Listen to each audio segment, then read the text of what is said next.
I love it. I love Yeah, it. it's a great way to live. So in the spirit of not yet turning into right now, the Ethereum ETF. Yeah. What are your thoughts? Um, That's your response? That's what Descript pulls out. You know that, right? Those filler words, that's the first fucking thing it goes. You take out. Or which I know I say a lot of. yeah, I definitely say that. But you can't go when I ask you a question from Jump Street. Why not?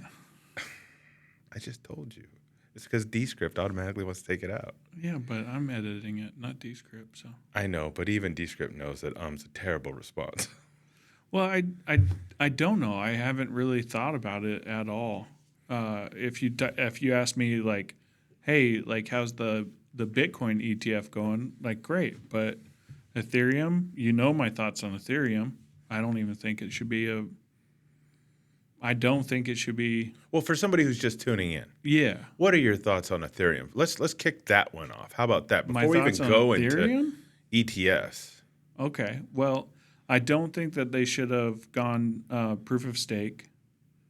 Okay. I think it's Selfishly because we mined Ethereum at some point? well, yeah. I mean, I think it makes it less decentralized. There's the argument for that, yes. So it's like I don't know, and I think it does kind of put them in the security territory. I know a lot of people aren't, securities territory, and I know we're not supposed to talk like that as crypto lovers, but like if you look like a duck, quack like a duck, must be a duck sort of thing. You know I what knew I mean? you were going to say that, yes. So it's like it's like the Howey test, right? yeah, it's just for me what it seems to be is it kind of another way for them as in like the financial elites to make money off of this little side hustle that we got going. Well, But I mean, you know how I feel about ETFs as it relates to crypto. Yeah. But for those tuning in, it makes it easier for people to get involved in crypto without having to do more homework. That's true. Which is a double-edged sword, right? Which I love about the Bitcoin ETF and why I think you saw like there was a lull in it once the spot ETF happened for Bitcoin, once it was actually fully released. But now you see it's back up and you just have so much more interest in it that it's actually sustained at a price. You know what I mean? I think it's a lot more I know stable. what you're getting at. Yes, it's it a is lot more stabilized. stable. I mean, the values on all crypto haven't necessarily been very good lately. No. We've had a few moments where people are like, we're coming back. Except for Bitcoin. Well, Bitcoin is kind of leading that charge right now, right? It has been for quite some time.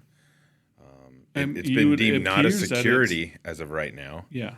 It appears that it has stabilized. It's been staying for months now. It's stayed within like the $60,000 range. So it's just when you think becoming something more stable, which is actually really great for, it's not great for currency calculators, like people that try and make money off of it dropping or going up. Yeah, like day traders or short-termers or cowboys, however you want to call it. I mean, but not that we're political people, but sometimes things seem stable, but then they become unstable, and then they drop out of a Democratic race. Yeah. See, we don't need to get into politics. The only problem with crypto is that it inherently becomes political. Yeah. Because it is part of the financial system. Yeah. And it's funny, I talked to people today, and even recently I was in a Lyft driving and talking with this one gentleman, very nice guy from Ethiopia. You were driving a Lyft? I know, right? The way that sounded. Yeah. No, I was riding in a Lyft. My apologies. Okay. It's almost like when I read on Audible. Mm-hmm. No, you're listening on Audible. Yeah. Fair point. Okay. So having said that, I'm riding in my Lyft with my Ethiopian driver, and he's educating me on all things Ethiopia and giving me actually some good spots here in L.A. Because he says most L.A. Ethiopian food's mid, but I wouldn't know because I've never been to Ethiopia, and I like some of the Ethiopian food here. Yeah. Went off on a tangent. He started asking me about some of the things we talk about on our podcast, and I mentioned crypto, blockchain, future web, technology, and he immediately kind of just like, well, crypto's done, isn't it? And I was just like, no, Yeah. it's not. But that's kind of the consensus I get from just anybody that I talk to in random situations that isn't necessarily directly involved with crypto. You know what I mean? When I've been walking around areas by our offices here in Century City, at a coffee shop, in Venice, anywhere part of LA, more often than not, it's just people are like, oh, crypto, that's still there? And it's funny, I actually feel really good about it because now the heat is off of it in a lot of ways. Oh, yeah. Because when you look at AI, Welcome AI, baby. That's what the Lyft driver wanted to start talking about. Yeah. His name was Brook, and he wanted to talk about AI. And, we had some great conversations around that. But it's just, I like the fact that people are kind of ignoring crypto again. Yeah. Because it needs time to mature, to get people to build on its stack, Yeah. to still weed out the bullshit. Because similar to the early days of the web, right? You had people charging absorbent amounts of money to just put up a landing page. Yeah. But it's because nobody understood how to even do simple HTML. Yeah. And so if you're a place that makes a good, decent amount of money, a business, you just paid for it. And it was like snake oil salesmen. Like, oh, I'm going to put up a website for you for this. Just budget is obscene.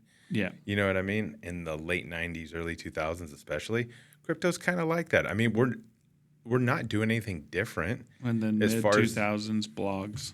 So it's like... Well, that's why in the 2020s we're doing the podcast. Podcast, baby. So we're trying to fill a void too, Yeah. But that's the thing, is that a lot of the ways that we as humans kind of adopt new technology, it always goes through this similar adoption path, adoption curve, adoption hype, all these things. But as far as the Ethereum ETF, the positive side of it is that it is moving forward, right? Yeah.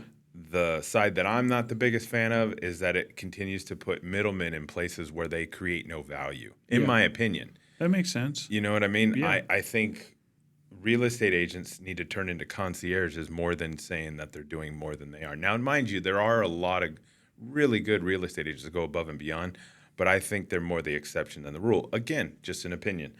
But the same thing with ETFs. I feel like it's filling a void for those who just don't want to do the work. But that's what we do. If you want to see more, the link to the full episode is below. Please like and subscribe to be notified when new episodes become available.